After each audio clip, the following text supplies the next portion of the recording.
Hello guys, welcome to Wave Tectronics. मेरा नाम ईशान शर्मा है और आप देख रहे हैं मेरी बिजनेस स्टडीज की सीरीज। और इस सीरीज में जो हम पढ़ रहे हैं दैट इज चैप्टर 5 ऑर्गेनाइजिंग, और ये है इसका पार्ट 4। अगर आपने इससे पहले इसके 3 पार्ट नहीं देखे हैं तो पहले आप उन पार्ट्स को देख लीजिए, तभी जाके आपको आज का पार्ट अच्छे से क्लियर होने वाला है। आज के पार्ट में हमें जो समझना है that is organising as a organisational structure, जिसमें हम फंक्शनल और डिविजनल स्ट्रक्चर को अच्छे से समझने वाले हैं। तो चलिए गाइस, अपनी वीडियो को शुरू करते हैं।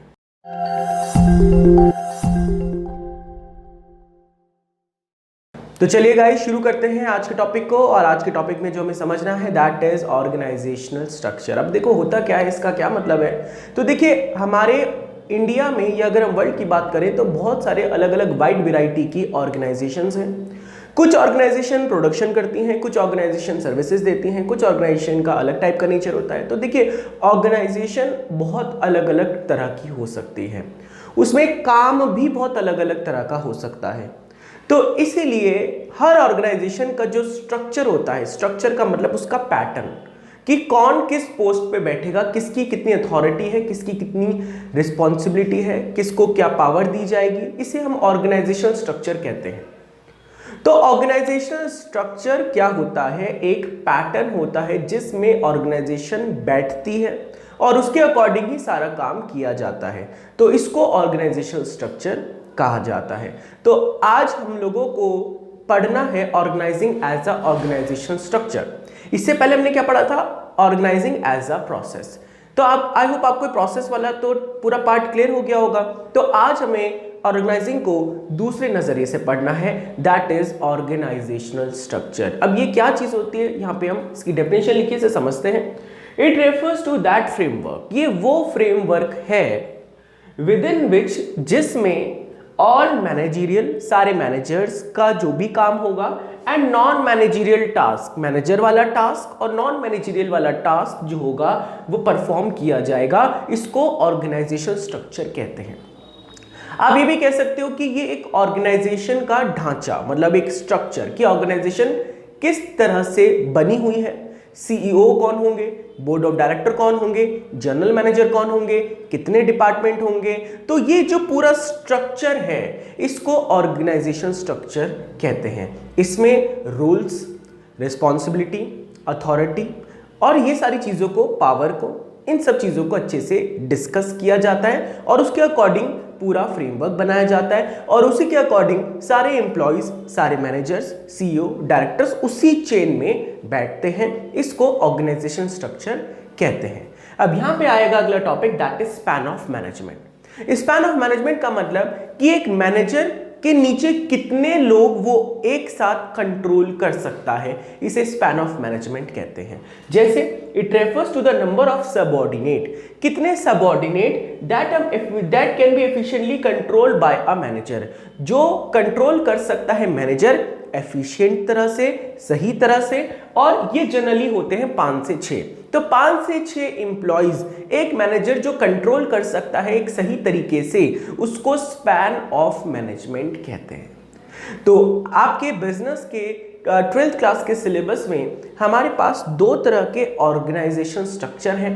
पहला है फंक्शनल ऑर्गेनाइजेशनल स्ट्रक्चर और दूसरा है डिविजनल ऑर्गेनाइजेशनल स्ट्रक्चर। तो यहां पर आज हम समझेंगे functional organisational structure and divisional organisational structure क्या होता है। तो देखिए, फंक्शनल ऑर्गेनाइजेशनल स्ट्रक्चर का मतलब होता है कि एक ऑर्गेनाइजेशन को अलग अलग डिपार्टमेंट में तोड़ दिया जाता है। एक प्रोडक्ट, सपोज करो एक ऑर्गेनाइजेशन है जो सिर्फ एक स्कूटर बना रही है, सिर्फ एक ही चीज में डील कर रही है, स्कूटर में। अब उसी स्कूटर से रिलेटेड आपका प्रोडक्शन डिपार्टमेंट हो गया, सेल डिपार्टमेंट हो गया, मार्केटिंग डिपार्टमेंट हो गया, एम्प्लॉयज डिपार्टमेंट हो गया।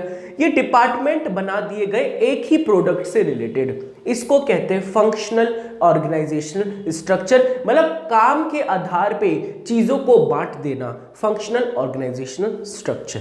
तो यहां पर इसकी डेफिनेशन है, फटाफट से पढ़ लेते हैं। It refers to the division of whole enterprise, पूरी एंटरप्राइज को डिवाइड करेंगे। कैसे डिवाइड करेंगे? According to the major function, functions के आधार पे, काम कैसे कैसे होगा उसके आधार पे, and the activity to be perform by it, और क्या क्या काम उस फंक्शंस में होने वाला है। तो ये है फंक्शनल ऑर्गेनाइजेशनल स्ट्रक्चर। जैसे कि प्रोडक्शन में सपोज करो रॉ मटेरियल लाना है, ये एक एक्टिविटी है, फिर उसे असेंबल करना है, उसको कन्वर्ट करना है, उसके बाद उसको प्रोसेस करना है, उसके बाद उसे असेंबल करना है, फिर उसको मिलाना है, फिर उसमें कलर करना है। तो ये सब अलग अलग तरह की एक्टिविटीज़ हैं, इन सब को मिलाया और बना दिया प्रोडक्शन डिपार्टमेंट। सपोज करो सेल्स कैसे होगी, कैश डिस्काउंट कितना देना है, ट्रेड डिस्काउंट कितना देना है, आफ्टर सेल सर्विस कैसे देनी है, तो ये सब चीज़ें जो आ जाएंगी ये सेल्स डिपार्टमेंट के अंदर आ जाएंगी। एम्प्लॉयज़ का बिहेवियर कैसा होगा, एम्प्लॉयज़ को सैलरी कितनी मिलेगी, ये सब चीज़ें, टर्नओवर कितना होगा, ये सारी चीजें आ जाता है ह्यूमन रिसोर्स डिपार्टमेंट के अंदर। तो देखिए काम को हम लोगों ने अलग अलग फंक्शन, अलग अलग काम के अकॉर्डिंग तोड़ दिया और एक डिपार्टमेंट, एक पूरा फ्रेमवर्क तैयार कर लिया।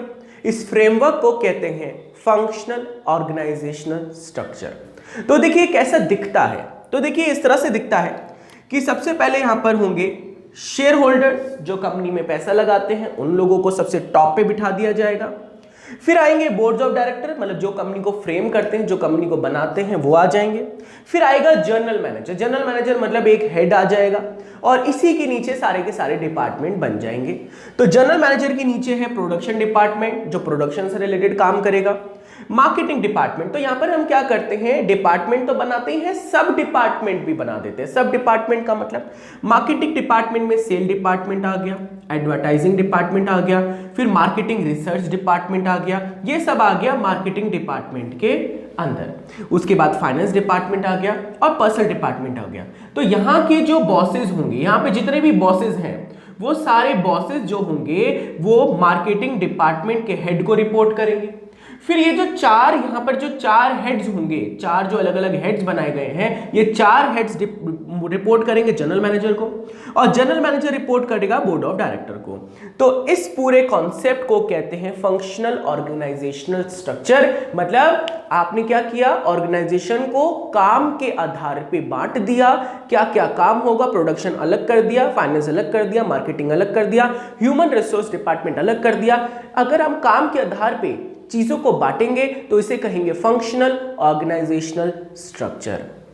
अब ये जो ऑर्गेनाइजेशन है ये बहुत ज़्यादा कॉमनली यूज्ड है, बहुत ज़्यादा इजी है और पूरे मैक्सिमम जो भी जितनी भी ऑर्गेनाइजेशन बनती हैं उसमें मैक्सिमम इसी तरह से ऑर्गेनाइजेशनल स्ट्रक्चर बनता है। अब इसमें क्या क्या डिसाइड होता है कि किसकी पावर क्या होगी, किसी एम्प्लॉय की रिस्पॉन्सिबिलिटी कितनी होगी, अथॉरिटी कितनी होगी, वो किसको रिपोर्ट करेगा, मैनेजर कौन होगा, सब मैनेजर कौन होगा, और उसके बाद सारे एम्प्लॉयज किसको रिपोर्ट करेंगे, किस पे कितनी अथॉरिटी दी जाएगी, रिस्पॉन्सिबिलिटी कितनी दी जाएगी। तो ये सब चीज़ें डिसाइड की जाती है फंक्शनल ऑर्गेनाइजेशनल स्ट्रक्चर में। इसके बाद इसकी सूटेबिलिटी कहाँ है, मतलब इस ऑर्गेनाइजेशन को हम कहाँ पर लगा सकते हैं। तो देखिए the size of organisation is large, जब आपकी ऑर्गेनाइजेशन बहुत बड़ी है तो आप उसको अलग अलग डिपार्टमेंट में तोड़ लो, तो सबसे ज्यादा फायदा तो ये मिलेगा। दूसरा, where the specialisation is required, जहां पर बहुत ज्यादा आपको स्पेशलाइजेशन चाहिए, मतलब जहां पे आपको बहुत ज्यादा सिस्टमैटिक तरीके से हाईली एक्यूरेसी के साथ अगर आपको काम करना है तो फिर ये आपको फायदा देगा। उसके बाद where one product is sold, जहां पर एक ही प्रोडक्ट बनाया जाता हो या एक ही प्रोडक्ट में डील किया जाता हो, तब जाके आपका फंक्शनल ऑर्गेनाइजेशनल स्ट्रक्चर जो है वो अप्लाई हो जाएगा। आई होप आपको ये जो आज का पहला टॉपिक है फंक्शन ऑर्गेनाइजेशनल स्ट्रक्चर ये अच्छे से क्लियर हो गया है। तो आप इसे फटाफट से नोट डाउन कर लो सारे के सारे टॉपिक को, और इसके बाद हमें पढ़ना है लिमिटेशन और advantages of functional organisational structure. तो चलिए गाइस, अब हम समझते हैं कुछ advantages and limitation of functional organisational structure के बारे में। तो एडवांटेजेस में सबसे पहले बेनिफिट ऑफ स्पेशलाइजेशन। इसका मतलब क्या है, हम होल ऑर्गेनाइजेशन को अलग अलग फंक्शंस में तोड़ देते हैं, ये मैंने आपको भी पहले बताया था। अब जब हम फंक्शंस के अकॉर्डिंग तोड़ देते हैं, सपोज करिए प्रोडक्शन डिपार्टमेंट है तो प्रोडक्शन डिपार्टमेंट को एक काम दे दिया जाएगा और वही काम उन्हें बार बार करना पड़ेगा। जब कोई डिपार्टमेंट एक काम बार बार करता जाता है तो वो उसमें स्पेशलाइज हो जाता है, वो उसमें एक्सपर्ट हो जाता है और इससे आपका काम 100% एक्यूरेसी के साथ, एफिशिएंसी के साथ होगा, तो बेनिफिट ऑफ स्पेशलाइजेशन आपको मिल जाएगा। उसके बाद कोऑर्डिनेशन इज एस्टेब्लिश, आपको कोऑर्डिनेशन करना एक बहुत इजी टास्क रहेगा, क्योंकि बहुत सारे अलग अलग डिपार्टमेंट होंगे और बहुत सारे डिपार्टमेंट जब एक साथ मिल के काम करेंगे तो ऑर्गेनाइजेशन का ऑब्जेक्टिव जो होगा अचीव हो जाएगा। तो कोऑर्डिनेशन करने में ऐसी ऑर्गेनाइजेशन में दिक्कत नहीं आती, क्योंकि प्रोडक्ट एक ही है, बस उसको अलग अलग डिपार्टमेंट में किया जाता है। तो इससे क्या होता है, उन सब डिपार्टमेंट को आपस में कोऑर्डिनेटेड होके चलना पड़ता है। तो कोऑर्डिनेशन करना आसान है। Managerial efficiency is increase, managerial जो एफिशिएंसी होती है इंक्रीज हो जाती है, क्योंकि एक मैनेजर को एक टास्क दे दिया जाता है और वो उसको करता है और उसको करवाता भी है एम्प्लॉय से। तो जब वो काम बार बार किया जाता है तो वो उसकी एफिशिएंसी और जो आपका काम है, रिसोर्सेज की बर्बादी नहीं होगी, हाईली एफिशिएंट तरह से काम होगा।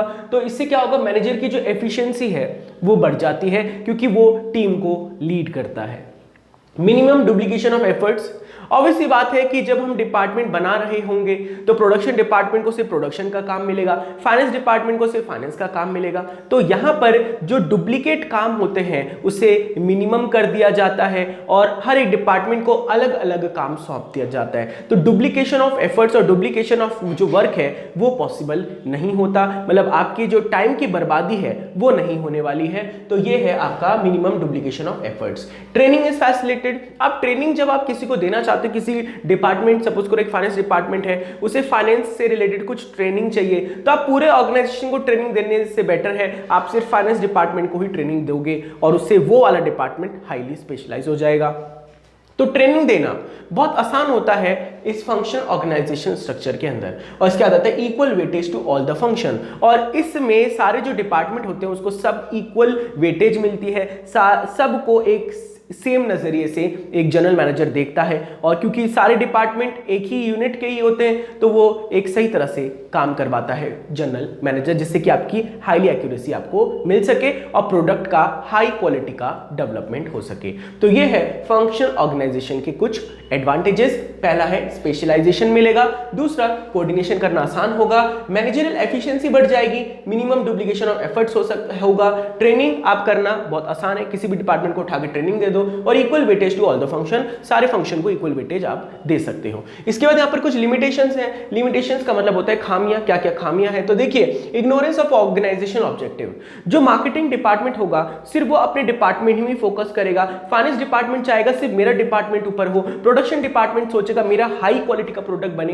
तो वो बस अपने डिपार्टमेंट से रिलेटेड ही ज्यादा सोचेंगे, वो ऑर्गेनाइजेशन ऑब्जेक्टिव को कहीं ना कहीं भूल जाएंगे। तो ये इग्नोरेंस हो जाता है ऑर्गेनाइजेशन ऑब्जेक्टिव का अपने सेल्फ डिपार्टमेंट को उठाने के चक्कर में, तो ये एक बहुत बड़ा दिक्कत आती है। Difficult in inter departmental objectives, अब होता क्या है कि जब एक डिपार्टमेंट होते हैं, दो डिपार्टमेंट के हेड्स होते हैं, वो अपनी मर्जी से काम करते हैं, तो जब दो डिपार्टमेंट के हेड मिलकर काम करेंगे तो कभी कभार लड़ाई झगड़े जाते हैं, कभी कॉन्फ्लिक्ट हो जाती है, कभी एक दूसरे की बात एक दूसरे को नहीं समझ आती, तो ये बहुत बड़ी प्रॉब्लम है। Conflict of interest, conflict of interest का मतलब कि हर एक डिपार्टमेंट चाहता है कि वो ही सबसे ज्यादा आगे रहे, दूसरे डिपार्टमेंट को पीछे कर दें, वो कंपटीशन बना रहता है, तो दो डिपार्टमेंट के हेड्स के बीच में कई बार लड़ाई भी हो जाती है। कॉन्फ्लिक्ट ऑफ इंटरेस्ट और हर्डल इन कंप्लीट डेवलपमेंट, और इससे क्या होता है, एक जो डिपार्टमेंट होता है बस एक ही तरीके का काम करता है, उसे ये नहीं पता कि दूसरे डिपार्टमेंट में क्या काम हो रहा है, तो पूरे काम में से एक एम्प्लॉय को बस थोड़ा सा काम सीखने को मिलता है, वो पूरे डिपार्टमेंट के काम को नहीं सीख सकता। इससे क्या होगा, एम्प्लॉयज का पूरी तरह से डेवलपमेंट नहीं होगा, बस वो छोटे से पार्ट में ही ट्रेंड होंगे, वो ऑल ओवर डेवलपमेंट उनको नहीं मिल सकता। तो ये है कुछ फंक्शनल ऑर्गेनाइजेशन ऑब्जेक्टिव्स के लिमिटेशंस एंड एडवांटेजेस। आप इसको फटाफट से नोट डाउन कर लो। इसके बाद हमें समझना है डिविजनल ऑर्गेनाइजेशनल ऑब्जेक्टिव्स, तो आप फटाफट से इसको नोट डाउन कर लो।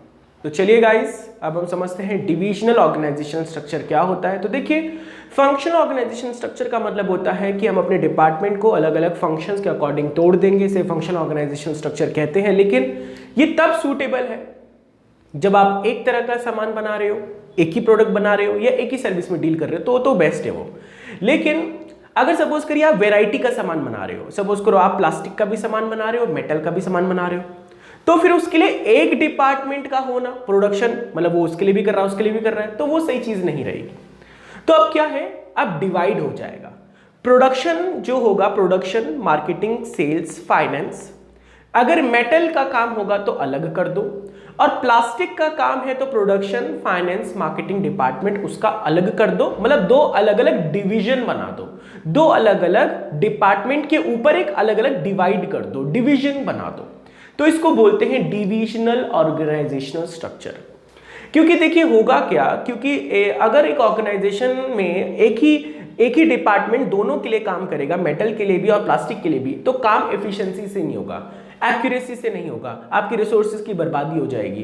तो जो डिपार्टमेंट होगा ना तो वो पूरी तरह से प्लास्टिक पे फोकस कर पाएगा, ना वो पूरी तरह से मेटल पे फोकस कर पाएगा। तो बेटर क्या है, इंडिविजुअल पूरा का पूरा ऑर्गेनाइजेशन स्ट्रक्चर डिजाइन करो दोनों अलग अलग चीजों के लिए, दोनों अलग अलग यूनिट्स के लिए। अब इसको प्रोडक्ट के अकॉर्डिंग भी डिवाइड किया जा सकता है, जैसे मेटल डिपार्टमेंट अलग हो गया, प्लास्टिक डिपार्टमेंट अलग हो गया, ये भी ठीक है। आप ज्योग्राफिकल एरिया के अकॉर्डिंग इसको डिवाइड कर सकते हो, जैसे कि north department, south department, east department, west department. इस तरह से भी आप अपने जोन्स के अकॉर्डिंग भी अपनी फैक्ट्रीज को या अपनी यूनिट को डिवाइड कर सकते हो। तो ये है division organisation structure. Divisional organisation structure means division of whole enterprise, पूरी एंटरप्राइज को डिवाइड करा जा रहा है according to the major product के आधार पे, to be manufactured by it, जो भी मैन्युफैक्चरिंग होने वाली होगी उसके आधार पे हम डिवाइड कर देंगे पूरी ऑर्गेनाइजेशन को। तो देखिए ये कैसे हो रहा है, शेयर होल्डर्स बैठेंगे सबसे ऊपर, उसके बाद बोर्ड ऑफ डायरेक्टर, उसके बाद जनरल मैनेजर आएगा, जनरल मैनेजर के नीचे दो बंदे आ जाए, दो डिपार्टमेंट बना रहे हैं। एक हो गया मेटल प्रोडक्ट डिवीजन, एक मेटल का पूरा अलग डिवीजन बना दिया, मेटल डिपार्टमेंट, पूरा बस ये मेटल से रिलेटेड काम होगा। प्रोडक्शन डिपार्टमेंट मेटल से रिलेटेड बनेगा, marketing department, finance department, purchase department, sale department, ये सारे डिपार्टमेंट इसके अंदर आ जाएंगे मेटल प्रोडक्शन डिवीजन के अंदर। और इसी तरह से अगर मैं प्लास्टिक की बात करूं तो प्लास्टिक डिवीजन बन जाएगा, जैसे कि प्रोडक्शन डिपार्टमेंट हो गया, मार्केटिंग डिपार्टमेंट हो गया, सेल डिपार्टमेंट हो गया, परचेज डिपार्टमेंट हो गया, ह्यूमन रिसोर्स डिपार्टमेंट हो गया। तो सारे डिपार्टमेंट अलग अलग हो गए, एक अलग अलग डिवीजन में काम हो जाएगा, इससे एक बहुत ज्यादा स्पेशलाइज काम हो जाएगा।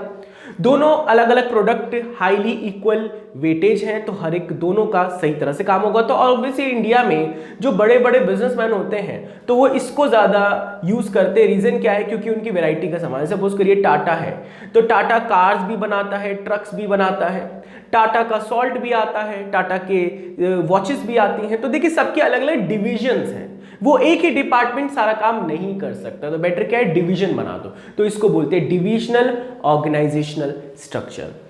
तो आप इसे फटाफट से नोट डाउन कर लो, इसके बाद हमें समझने इसके लिमिटेशंस को और इसके एडवांटेजेस को। तो चलिए गाइस अब हम समझते हैं advantages and limitations of divisional organisational structure. तो यहाँ पर एडवांटेजेस में लिखा है development of divisional head.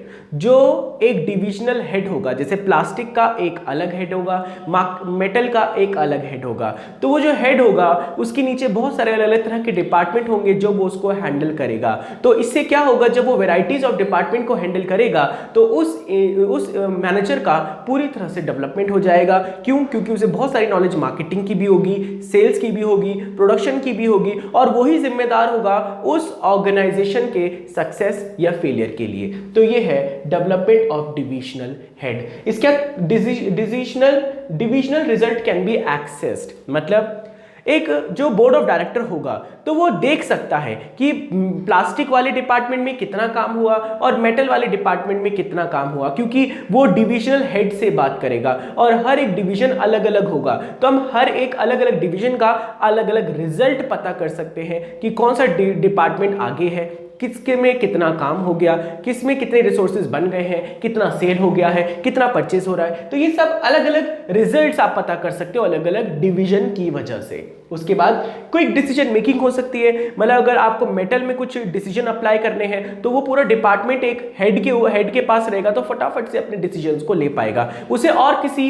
Head से पूछने की जरूरत नहीं पड़ेगी, क्योंकि वो खुद ही उस पूरे जो डिपार्टमेंट में वो डील करेगा, उसकी रिस्पॉन्सिबिलिटी उसी के ऊपर आएगी। उसके बाद इजी एक्सपेंशन है, सपोज करिए प्लास्टिक डिपार्टमेंट है, मेटल डिपार्टमेंट है, इसके साथ साथ आप टॉयज का कुछ खोलना चाहते हो तो एक आप टॉयज का डिपार्टमेंट बना लो, कुछ रोबोटिक्स से खोलना चाहते हो तो एक रोबोटिक्स डिपार्टमेंट बना लो। मतलब यहाँ पे आप अपने बिजनेस को कितना भी एक्सपेंड कर सकते हो। इसके बाद आता है लिमिटेशंस। लिमिटेशंस मतलब प्रॉब्लम्स। यहाँ पर है कॉन्फ्लिक्ट बिटवीन डिविजनल हेड्स। जो दो हेड हैं, सपोज करो प्लास्टिक डिपार्टमेंट का हेड, मेटल डिपार्टमेंट का हेड, इनके बीच कभी कभार लड़ाई भी हो सकती है।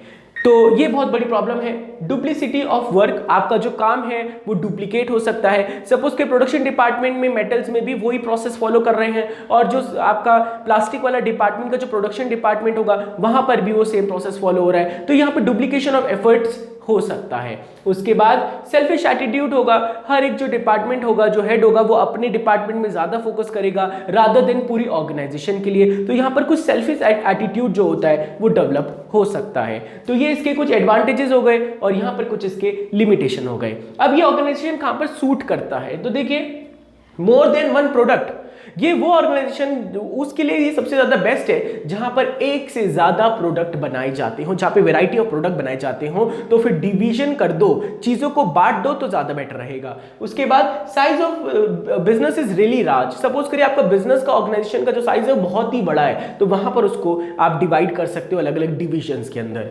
अब यहां पर इसके कुछ डिफरेंसेस हैं फंक्शनल और डिविजनल के। तो फंक्शनल में लिखा है on the basis of work, इसको हम वर्क के अकॉर्डिंग डिवाइड करते हैं, इसको हम प्रोडक्ट के अकॉर्डिंग डिवाइड करते हैं। स्पेशलाइजेशन ऑफ जॉब, यहाँ पे जॉब स्पेशलाइजेशन पे ज्यादा फोकस किया जाता है, यहाँ पे प्रोडक्ट की स्पेशलाइजेशन पे ज्यादा फोकस किया जाता है। यहाँ पे रिस्पॉन्सिबिलिटी फिक्स करना थोड़ा सा मुश्किल हो जाता है, यहाँ पे रिस्पॉन्सिबिलिटी फिक्स करना थोड़ा सा आसान हो जाता है।